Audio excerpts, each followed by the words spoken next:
Hey everybody, Brad Linder back at you again with a special card from Game of the Thrones. Let's see, it's Game of Thrones, The Night King.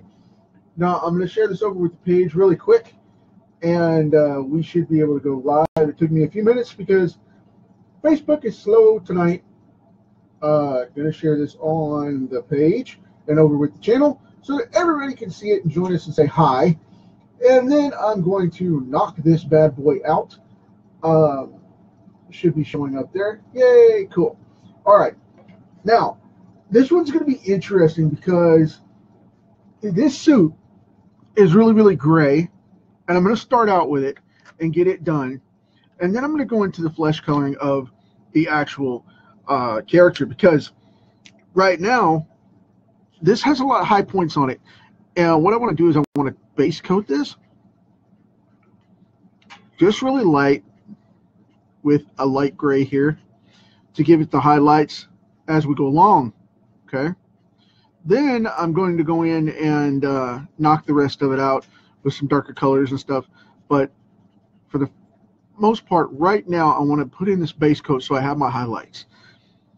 And we're going to do this a little bit of the Venom style that I am known for doing when I do these different colored pieces with the highlights like this, because I want to put in this base coat, knock this out, get it drying and setting, and then we're going to go in and we're going to work on some of the other pieces before we come back and finish it up.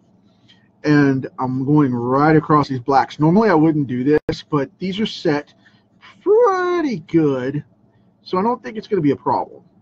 But for expediency time and value here, I'm going to go off and just knock these out. So I'm going to rotate my tip there so I don't wear it out. But yeah, we're going to knock this out really fast on this base coat and get this down. Now this is a metal piece here in this. So I'm going to color this piece in with the same gray when I'm done. But I want to make sure I coat I want to keep my color differences so that I keep the palette separated so I can see where I coat the base coat first. Now that I've done that, I'm going to go in and I'm going to color this real quick.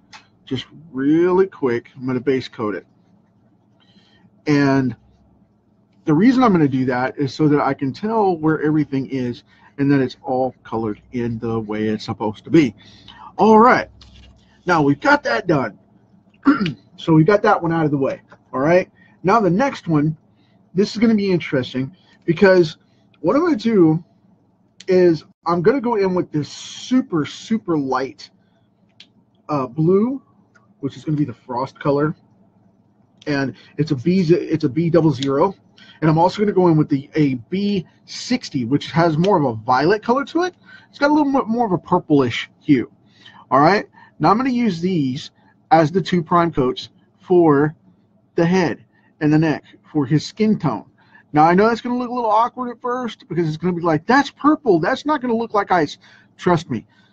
Okay, trust me, I'm not going to let you down here. It's going to be awesome. So, when you color the Night King and you color ice, especially like Iceman or a character like this that's been crystallized, frostbitten, whatever you want to call it, you got to pay attention closely to these details because that's where you get the power in the hues from the markers themselves, from the paint pens and the transitional colors. And if you don't, it'll bite you.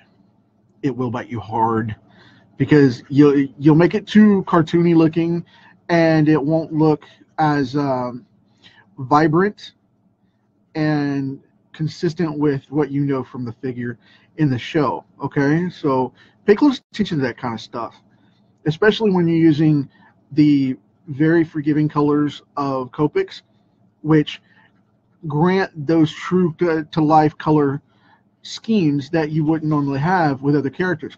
Because see, this is coming off really, really strongly right now, but whenever I'm done with this section here, it's going to dry up and it's going to have just a little bit of a gray tint to it, a blue tint, and it's going to come off really, really solid as a base coat. Of course, on cam, you may look like there's nothing there, but we'll show it up because I've got like 20 different blues here, and I'm not going to pick them all up because I'll end up dropping them and making a bigger mess and wasting time, and I don't want to do that. But as you can tell here, see how that's dark and how that's already starting to turn back to white? The reason is the color palette's already picking that up. So, you know, the card is already absorbing that, and it's starting to fade into the background and dry up the way we need it to show the contrast of the colors to come. So we've got everything going in here. This one's going to be very, very cool. I've been waiting a while to do this one because of the fact that the contrast and the colors alone are going to be just freaking awesome. So I love doing cards like these because of that fact. Now what I'm going to do is I'm going to go in here. I'm going to color this down. I left a little bit of graphite right there, but that's okay. That'll go away. As I color it in, it'll go away, so that's all right. But anyway, we've got this done. Now we get the prime coat done. We're going to leave the eyes alone right now because they're not going to be processed just yet. I don't want to do that because then I don't want it to have a backlash of cross of color, which we don't want. Now, okay, we've got this going on. Now I'm going to do this base coat like I said before, okay? Now we're going to go in here, and I'm going to hit this really light. It's kind of washing these two together. There's still some wet spots on here. That's going to look a little bit dark till it dries in a minute. But we'll give it some time, and it'll be fine, because after I put on this coat, I'm going to let this set for a few minutes, and then we're going to go back to that suit down below and get that worked out. So I know this looks funky, and it's like, why are you layering up 3 different colors? Well, you'll see in just a minute, because when this comes back and we do some of the other colors, it's going to make these pop. They're going to be more of the highlight tone like we want. Right now they look a little wet, but trust me, they're going to work. They are going to work. I've done this many times, and I love this effect. Okay. Now we're going to go in here, not go outside the lines as much as possible here. Going to get this done. Boom. Okay. Now we're going to go across here. And on this one, I'm going to get this knocked out. Boom, boom, boom. Done. And I'm going across some of the lines. I know that's a big no-no for most of the part of what I say to do, but in this particular case, this is a different kind of ink, so it's not going to bleed just as much as some of the other pens do, because I did this on purpose so that we could do it this way. And when this dries, you'll start to see that darker purplish blue come out underneath, and it'll give it a gray wash as it dries, as the blue starts to absorb it and set it, and it'll get this really cold, refreshing ice type of look. Okay, now what I'm going to do is get these pins out of the way first off, and I'm going to grab one more real quick because I need to get some tones in here, and I dropped it. That's okay. I have a BG32, which I'm going to start hitting with next, but I'm going to hold off on that because I do want to do this this gray set like I talked about. So let me grab this here. Switching back over so everybody can see me as they post. Hey, Jim. Gonna color it, Twix. Gonna color it twice? Yes, I'm gonna color it twice. Twix, not so much, but twice, yes. Now, I'm going to go in on this one because of the effect of what I want to do is going to be really simple here. I'm going to go against contrast, okay? I'm going to put it up to where I put in a warm color first. Now, I know this is a warm 2, a W2 for Copics, and this is going to look really awkward when I put in this warm first, because it's like, why are you putting a warm color on him for an ice character, a frozen character? Well, the reason I'm doing that is because in this contrast, we have that little bit of an old school once was alive type armor on this character. And the reason I'm doing that is to show that there was once life in this guy. And this stuff dries really, really quick. And it has a muted brown gray to it. So that's the reason why I'm doing that. And I wanted to bring this up on purpose so that it could show like once he was alive, once he was a human, once he was normal. And now we've got that on. I'm going to give that about 2 seconds to dry here. And then I'm going to come right in with this toner. Now this is a T3, and we're going to go right over the outskirts of that leaving it alone, and going to go right into this core, like these core folds with this one. And it's okay if it runs over a little bit because we're going to shade this down anyway, so it doesn't matter. It's very forgiving because of the fact that we have room to move, because this is layered, all right? And I know that's going to sound funky, but it is going to be cool. Now, I'm going to put in a little bit more right here along this edge. And I'm just touching base here with this just a little bit. We'll go around this outer edge here.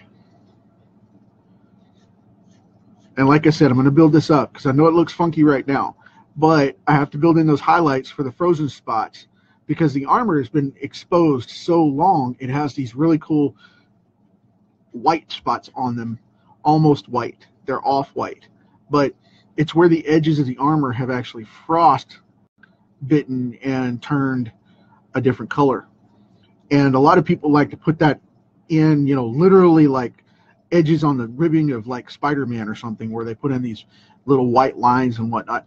I like to make it more sporadic where it looks weather worn, so it's okay to cross over the line because you don't, you know, it's a rippling effect. All right, and right in here, I'm going to kind of slash that across a little bit.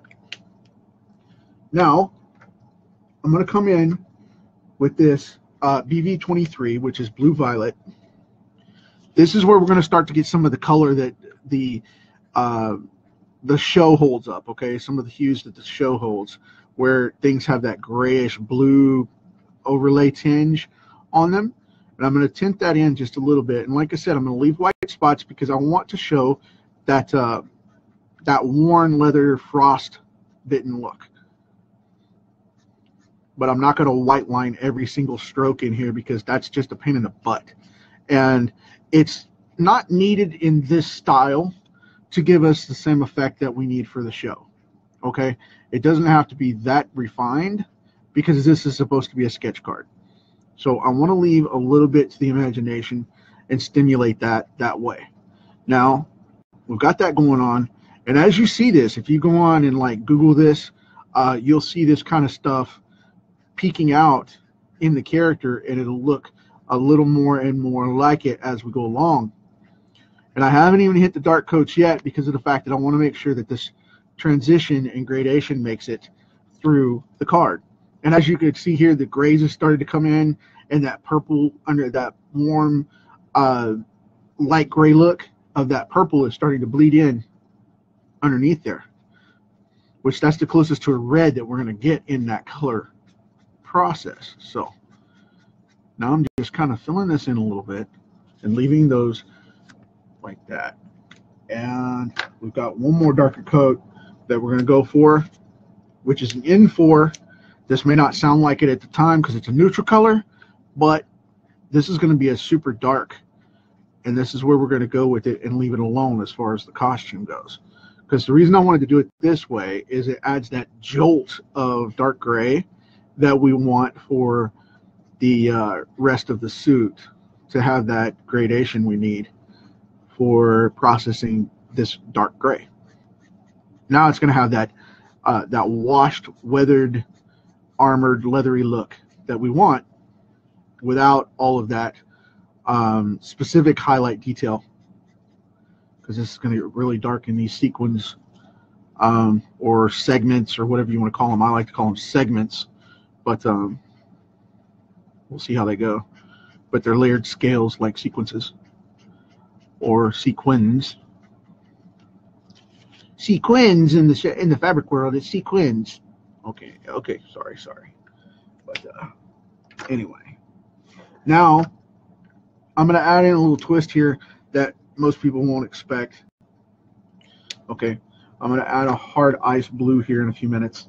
I'm going to let that set and dry first because I don't want it to wash out. Now, I'm going to go over with this BG32 that I talked about. And this is where we're going to get the color of the shadow for this guy's face. All right. We're going to go in the dark areas here. We're going to make this like really, really funky looking.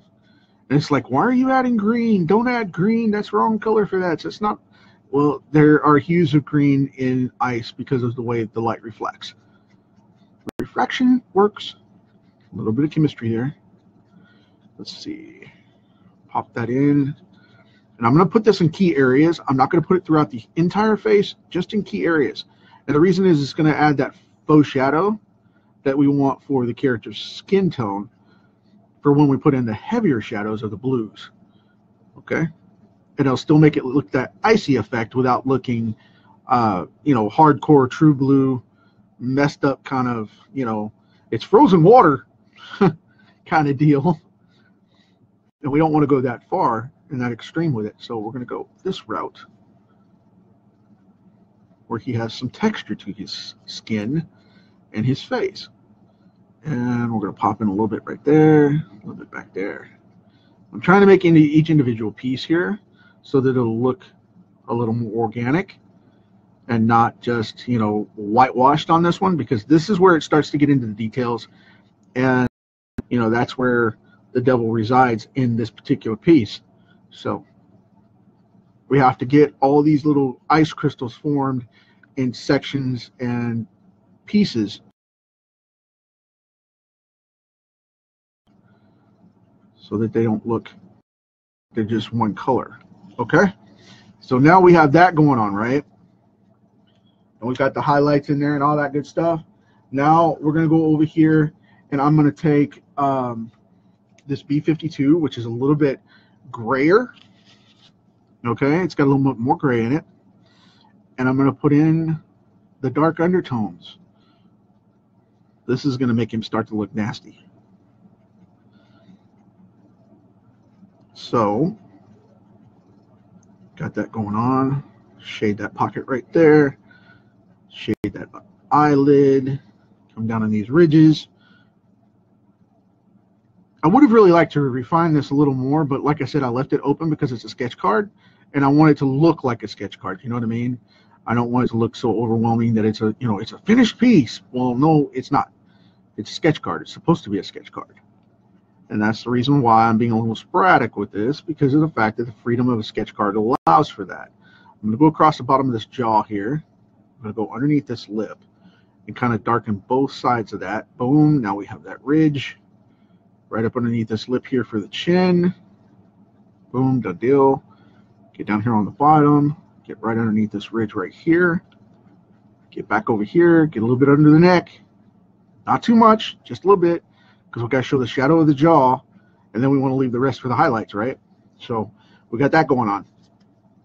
Get a little bit in the ear.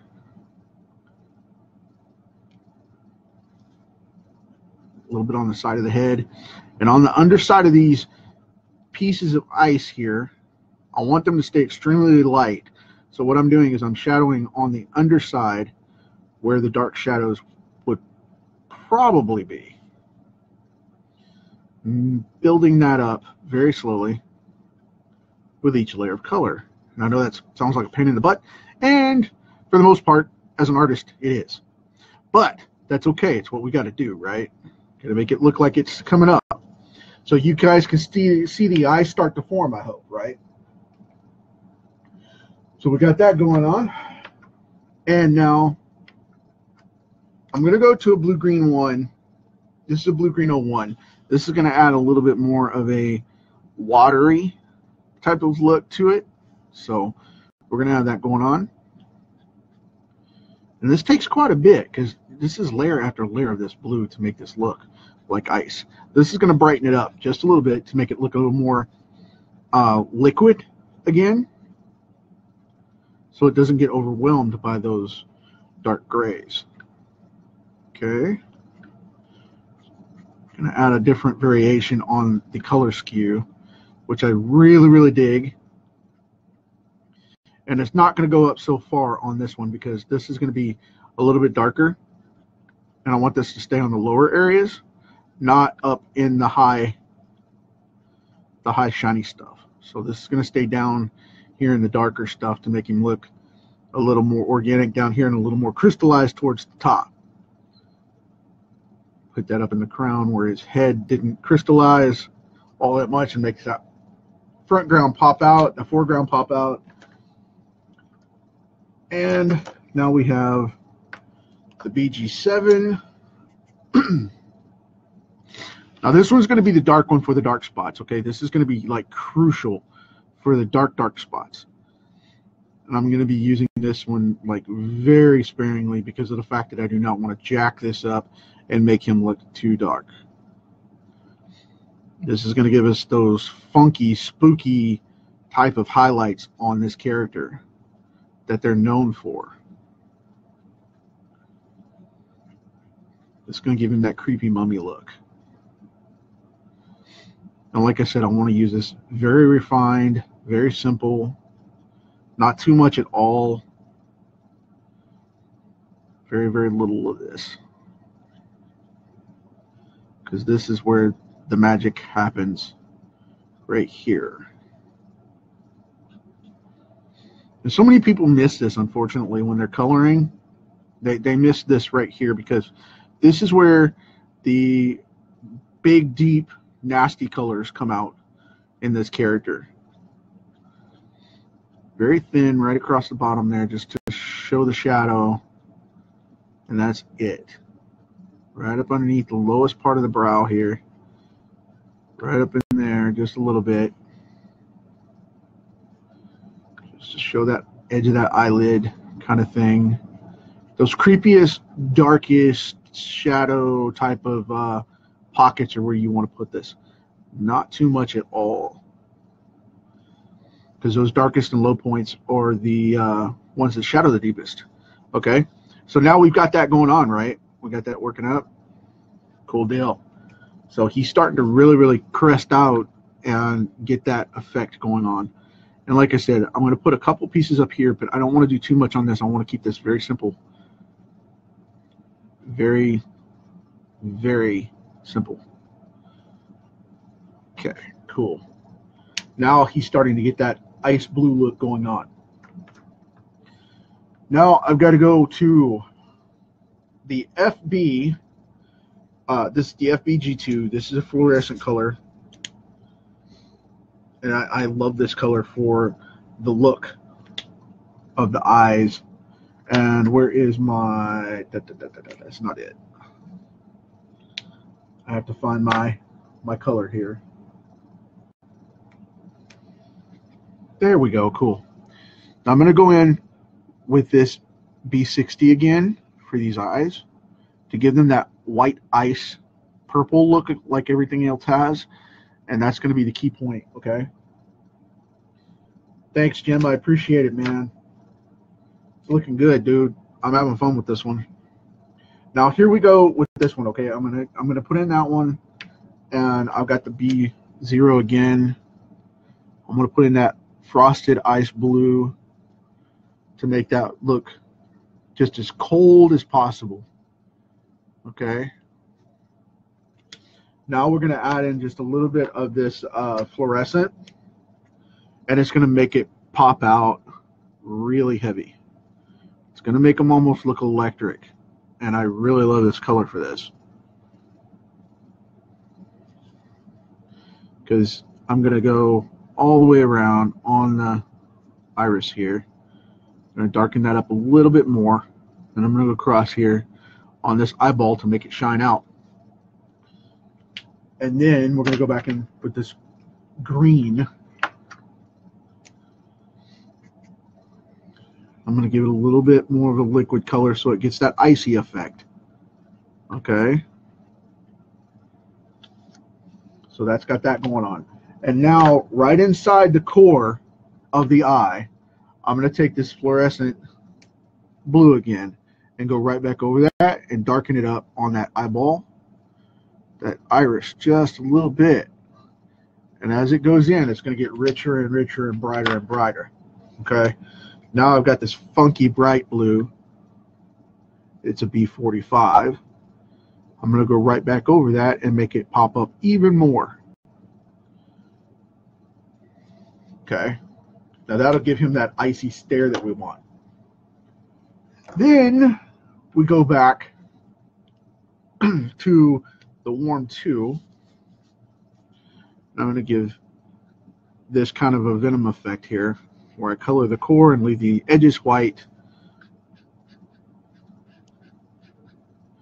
I'm going to leave this open, And the reason I'm going to leave it open is so it looks more like stone, which it actually is supposed to represent.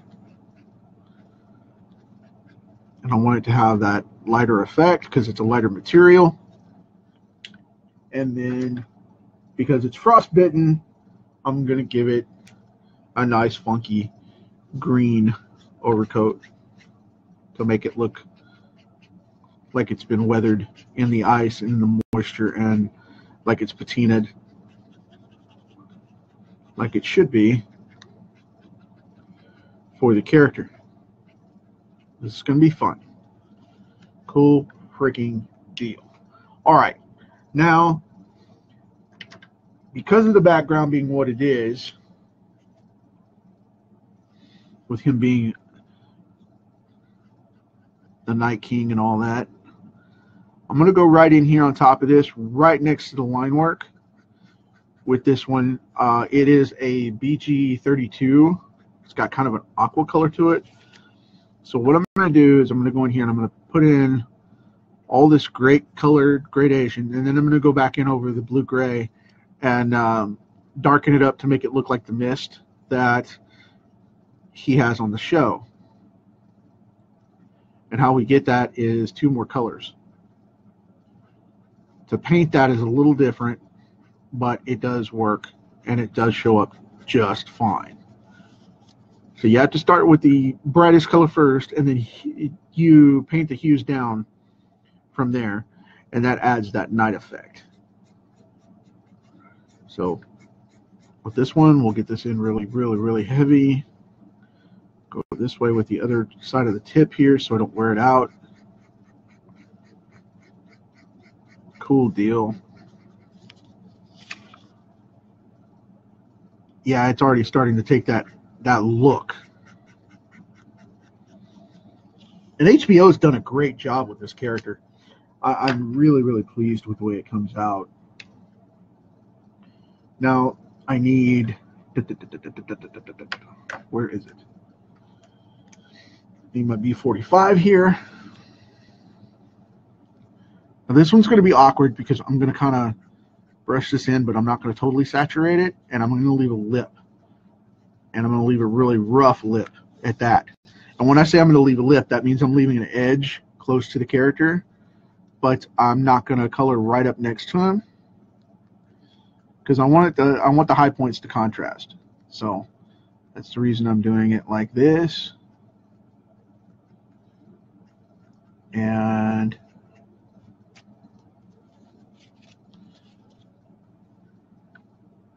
there we go.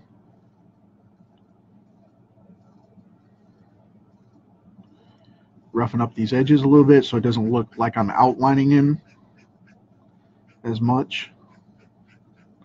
I told you this one's going to have a kind of the foggy weather effect to it. That's the reason I'm brushing this way, so that it gives it that kind of look. Because it's not purely, you know, smooth blue all over it. So that green behind is coming out. And then finally, taking this really awesome gray, and this is going to be quick.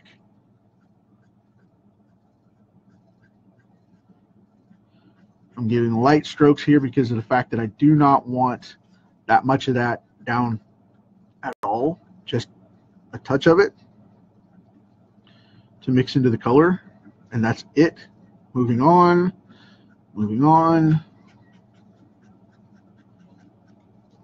And it'll give it that really dark, stormy weather type of look that we're used to for this series. If you're a fan of it, you'll know exactly what I'm talking about when this dries as it go around here, because that's exactly the way it comes along.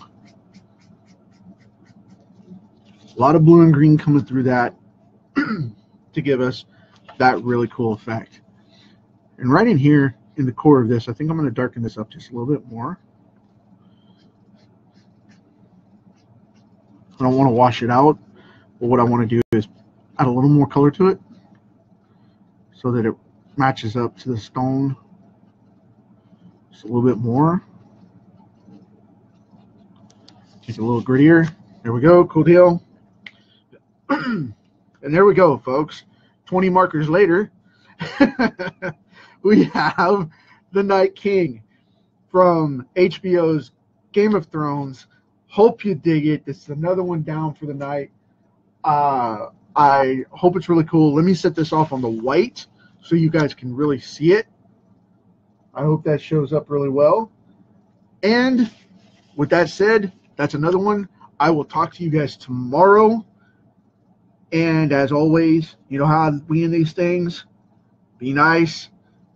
Give a smile. Give a hug. Give a laugh. Give anything kind to somebody else in the world. And make it a better place than what we got it for the next generation. Talk to you later.